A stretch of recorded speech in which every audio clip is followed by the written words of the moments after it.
नमस्कार दोस्तों, मेरा नाम है अंकित कुमार झा। मैं स्वागत करता हूं आपका पीजी एकेडमी में। आज मैं आपके सामने एक नए सब्जेक्ट पर करंट अफेयर्स का वीडियो लेकर आया हूं। ये जो सब्जेक्ट है वो है वंदे भारत मिशन। इस सब्जेक्ट का नाम वंदे भारत मिशन मैंने भी दिया है क्योंकि इसके द्वारा भारत के नागरिक जो भारत से बाहर रह रहे हैं उनको वापस भारत लाया जाएगा। विदेश मंत्रालय द्वारा दी गई जानकारी के अनुसार 7 मई 2020 से ये मिशन चालू होगा। अभी पहले चरण में ये पहले सप्ताह में 13-14 मई तक चलेगा। इसके बाद और भी इसको आगे बढ़ाया जाएगा। मैं आपको बता दूं आपकी जानकारी के लिए कि इसके अंतर्गत लगभग 1,90,000 लोगों को विदेश से रेस्क्यू किया जाएगा। विदेश मंत्रालय ने 2 दिन पहले ही एडवांस नोटिस जारी कर बताया कि जो भारतीय नागरिक विदेश में रह रहे हैं यदि वे एसिम्प्टोमेटिक हैं, एसिम्प्टोमेटिक का मतलब होता है जिसमें कोरोना के लक्षण नहीं हैं, वे अपने किराए खर्चे की व्यवस्था कर लें। हाँ भैया, आपने सही सुना है, वे अपने किराए खर्चे की व्यवस्था कर लें। इसका मतलब है उनको वापस लाने में उन्हें किराया अपना खुद का देना पड़ेगा। और इस अभियान में जो है एयर इंडिया के कुछ विमान जाएंगे और एयरफोर्स के भी कुछ विमान जाएंगे, जैसे C-17 ग्लोब मास्टर और C-130J सुपर हरक्यूलिस विमान जो हैं विदेश में जाकर इनको लेकर आएंगे। सबसे पहले मैं आपको बता दूं, मंगलवार को उड्डयन मंत्री हरदीप सिंह पुरी ने जानकारी देते हुए बताया कि जो भारतीय नागरिक विदेश में रह रहे हैं उनको लाने के लिए कंप्यूटर ड्रॉ निकाला जाएगा। इसमें जो लकी ड्रॉ निकलेगा, जिनका नाम आएगा, उन्हीं को विदेश से भारत लाया जाएगा। इसके अंतर्गत इस हफ्ते में यानी 7 मई से 14 मई तक 64 फ़्लाइटें जिसमें एयर इंडिया की फ़्लाइटें भी रहेंगी और एयरफोर्स की भी फ़्लाइटें रहेंगी। 64 फ़्लाइटों द्वारा 15,000 लोगों को 12 देशों से रेस्क्यू किया जाएगा।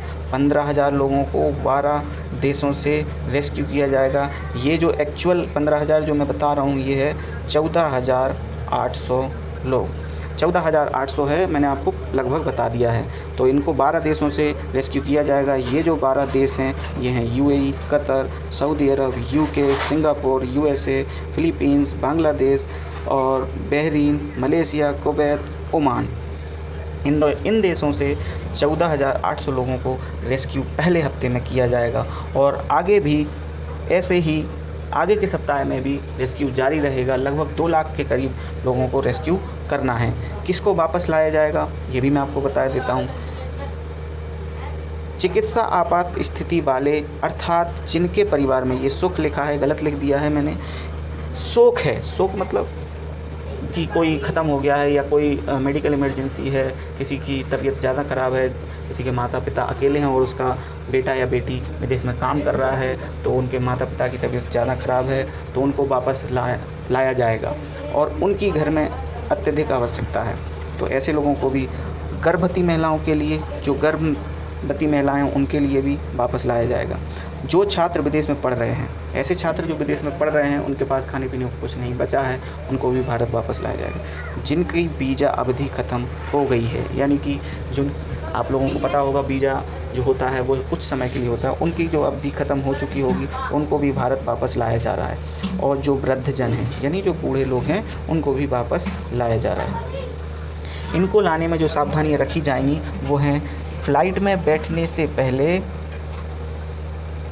बैठने से पहले सभी की स्क्रीनिंग की जाएगी एवं जो क्रू मेंबर हैं यानी जो फ़्लाइट में काम करने वाले या जो आपके फ़्लाइट में काम करने वाले जो मेंबर्स होते हैं उनको PPE किट पहले ही प्रोवाइड कर दी जाएगी। वो यहाँ से भी उन PPE किट को लेकर जाएंगे, पहन के जाएंगे और सोशल डिस्टेंसिंग का भी पालन करना होगा।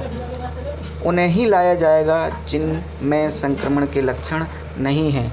तीसरा पॉइंट है सभी को सरकारी गाइडलाइंस का पालन करना होगा और आरोग्य सेतु ऐप का डाउनलोड करना सभी को अनिवार्य कर दिया गया है जो भी वापस आ रहे हैं। और मेरा आप लोगों से भी अनुरोध है कि आप लोग भी आरोग्य सेतु ऐप को डाउनलोड कर लीजिए।